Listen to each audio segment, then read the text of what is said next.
அப்படி கொஞ்சமாக கொத்தமல்லி தூவி சர்வ் பண்ணால் சூப்பராக இருக்கும்.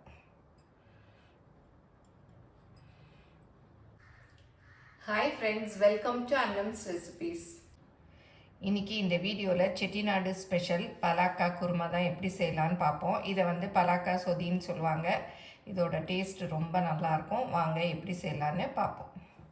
எங்கள் ப்ராடக்ட்ஸ் எல்லாம் யூடியூப்பில் கமெண்ட்ஸ்க்கு கீழே வந்துட்டுருக்கு. அதில் போய் கிளிக் பண்ணிங்கன்னா அதோட ரேட்டு டீட்டெயில்ஸ் எல்லாமே இருக்கும். அதை கிளிக் பண்ணி நீங்கள் வேணுங்கிற பொருளை ஆர்டர் பண்ணி வாங்கிக்கலாம்.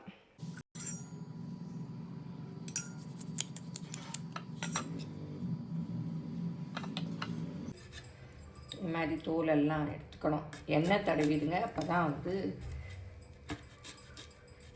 இது கொஞ்சம் நாள் ஆயிடுச்சு போலனால ரொம்ப பால் இல்லை. குருமாக்கு கொஞ்சம் பெரிய பீஸாக இந்த மாதிரி பெரிய பீஸாக போட்டுக்கோங்க.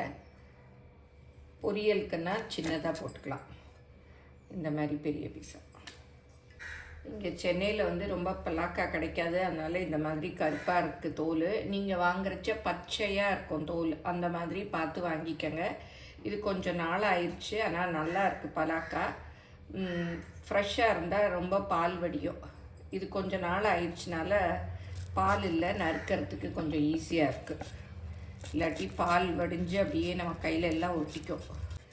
இது அருவாமனையில் நறுக்கிறதுக்கு தான் ஈஸியாக வரும். கத்தினா கொஞ்சம் நல்லா ஷார்ப்பாக இருந்தால் அதில் வச்சுக்கோங்க.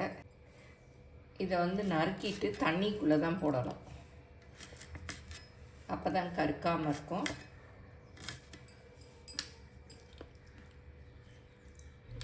இல்லாட்டா கருத்து போயிடும். இங்கே பாருங்கள், இந்த மாதிரி கருப்பாயிடும். இந்த இடம் சாஃப்டாக இருந்தால் போடுங்க, ஹார்டாக இருந்தால் தூக்கி போட்டுருங்க. இதில் சாஃப்டாக தான் இருக்குது. உங்களுக்கு நறுக்கச்சியே தெரியும் பாருங்கள், ஈஸியாக நறுக்கியாச்சு. இப்போ பலாக்கா குருமா செய்ய தேவையான பொருள் என்னென்னு பார்த்துக்கலாம். பலாக்கா நறுக்கி இந்த மாதிரி தண்ணியில் போட்டு வச்சுருக்கேன். சின்ன வெங்காயம் ஒரு 10 வெங்காயம் உரித்து இந்த மாதிரி பாதி பாதியாக நறுக்கி வச்சுருக்கேன். ஒரு சின்ன தக்காளி, கருவேப்பிலை, அப்புறம் தாளிக்கிறதுக்கு சோம்பு, மிளகு, பட்டை, அரைக்கிறதுக்கு பூண்டு 6 பல், இஞ்சி ஒரு 1/2 இன்ச் அளவு எடுத்து தோல் சீவி நறுக்கி வச்சுக்கோங்க. 6 பச்சை மிளகா, உங்களுக்கு எவ்வளோ காரம் வேணுமோ அதை பார்த்து எடுத்துக்கோங்க.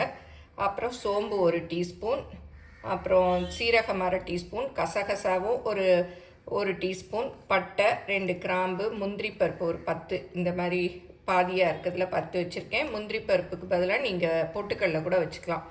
இது என்ன குருமாவுக்கு ஒரு திக்னஸ் கொடுக்கும். அப்புறம் தேங்காய் ஒரு 1/4 மூடி அளவு எடுத்துருக்கேன். நீங்கள் எவ்வளோ பலாக்கா பண்ணுறீங்களோ அதுக்கேற்ற அளவு தேங்காய் எடுத்துக்கோங்க. சோம்பெல்லாம் இந்த மெஷரிங் ஸ்பூனில் இருக்கு இல்லையா, 1 டீஸ்பூன் அதில் தான் எடுத்தேன். 1 டீஸ்பூன், 1/2 டீஸ்பூன், கசகசா 1 டீஸ்பூன்.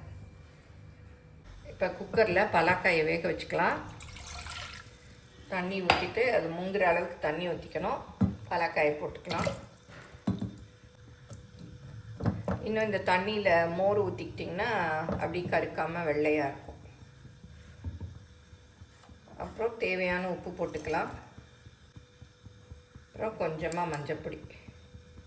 குக்கரை மூடி 3 விசில் விட்டுடலாம். ஏன்னா பலாக்கா நல்லா வேகணும். பலாக்கா வேகிறதுக்குள்ளே நம்ம குருமாக்கு வதக்கிக்கலாம். அதுக்கு இந்த மாதிரி கடாய் வச்சுட்டு கொஞ்சமாக எண்ணெய் ஊற்றிக்கலாம். வதக்கி அரைச்சோன்னா நல்லா வாசமாக இருக்கும். ரொம்ப எண்ணெய் ஊற்ற வேண்டாம். சும்மா அந்த சோம்பு இதெல்லாம் பொரியிற அளவுக்கு ஒரு 1/2 டீஸ்பூன் அளவுக்கு ஊற்றிக்கிட்டா போதும். இப்போ சோம்பு போட்டுக்கலாம். சீரகம், அந்த பட்டை, கிராம்பு, கசகசா, முந்திரியும் போட்டுடலாம்.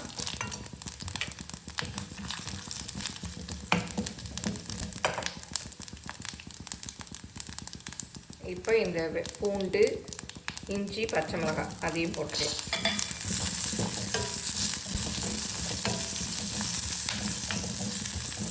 இப்போ தேங்காயும் போட்டுடலாம். அடுப்பை ஆஃப் பண்ணிடலாம். இந்த சூட்லேயே அப்படி வதக்கிடலாம். ஃபஸ்ட்டே அந்த கடாய் நல்லா காஞ்சிருச்சு. இந்த மாதிரி வதக்கி அரைச்சி செஞ்சோன்னா குருமா நல்லா வாசமாக சூப்பராக இருக்கும். போதும், அப்படியே இருக்கட்டும். ஆறின பிறகு மிக்சியில் நம்ம அரைச்சிக்கலாம். இதை ஒரு பிளேட்டில் கொட்டி வச்சுக்கலாம்.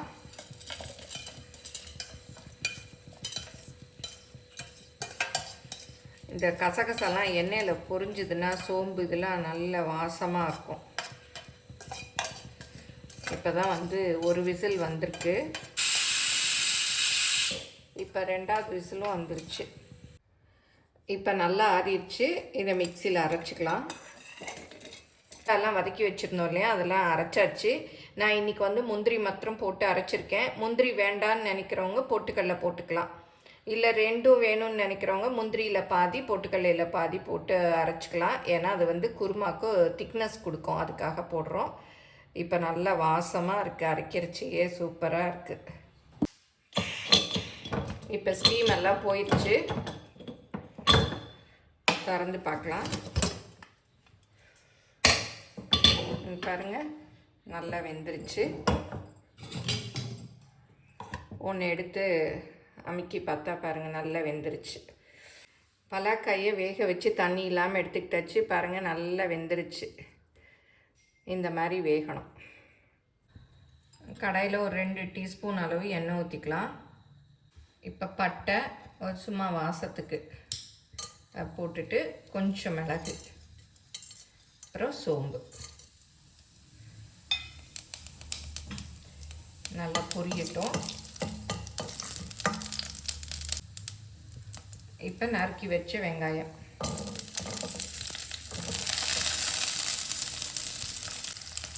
பலாக்காய் வேக வச்சு எடுத்துக்கிட்டோம். நல்லா வெந்துருச்சு. அதனால வெங்காயத்தை வந்து நல்லா வேகிற அளவுக்கு வதக்கிக்கணும். பலாக்காய் வேகலைன்னா நீங்கள் இதை அப்படியே குக்கரில் கூட திரும்பவும் வதக்கி ஒரு சவுண்டு விட்டுடலாம். இந்த மாதிரி வெங்காயம் நல்லா கலர் சேஞ்ச் ஆகி நல்லா வெந்து வரணும். தக்காளியும் போட்டுக்கலாம். பலாக்காயில் உப்பு போட்டு வேக வச்சுருக்கோம். அதனால இந்த குருமாவுக்கு மாத்திரம் தேவையான உப்பு போட்டுக்கோங்க. அப்புறம் பத்தலைனாலும் பார்த்து போட்டுக்கலாம். இப்போ பலாக்காயும் போட்டுடலாம்.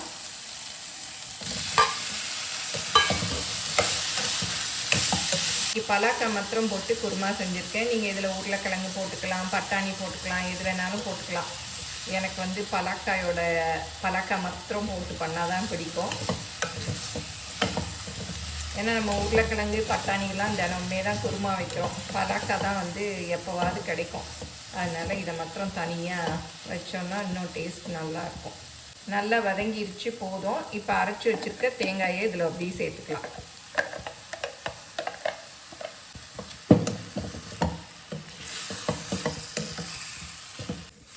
எனக்கு பலாக்காய் நல்லா வெந்திருக்கிறதுனால நான் இந்த கடாயிலே வச்சிடுறேன். நீங்கள் வேகலைன்னா திரும்பவும் குக்கரில் ஊற்றி ஒரு சவுண்ட் விட்டால் போதும். இப்போ நல்லா திக்னஸ், எவ்வளோ திக்னஸ் வேணுமோ அதை பார்த்து தண்ணி ஊற்றிக்கலாம். இன்னும் கூட தண்ணி ஊற்றிக்கலாம். தண்ணி ஊற்றிடுறேன். ஏன்னா இது இன்னும் கொஞ்சம் கொதித்து வரணும். அப்போ வந்து இன்னும் திக்காகும். நீங்களும் சுவையாக சமைக்கணுமா? எங்கள் மசாலா பொடிகளை யூஸ் பண்ணி பாருங்கள். அதெல்லாம் வாங்கணுன்னா ஸ்க்ரீனில் வர்ற வெப்சைட்டுக்கும் வாட்ஸ்அப் நம்பருக்கும் போய் ஆர்டர் பண்ணிங்கன்னா நீங்கள் வேணுங்கிறத வாங்கிக்கலாம். நல்லா மிக்ஸ் பண்ணி விட்டுடலாம். மிக்ஸ் பண்ணி விட்டு இந்த மூடி அப்படி நல்லா கொதிக்க விட்டுடலாம். இப்போ திறந்து பார்க்கலாம். பாருங்கள், நல்லா கொதி வந்துடுச்சு. இப்போ வந்து உப்புலாம் போதுமானு செக் பண்ணி பார்த்துக்கங்க. பத்தலைன்னா இப்போ போட்டு மிக்ஸ் பண்ணி விட்டுக்கலாம். ரொம்ப நேரம் கொதிச்சதுன்னா குருமா கடுத்துரும். இப்போ வந்து அடுப்பு ஆஃப் பண்ணிடலாம்.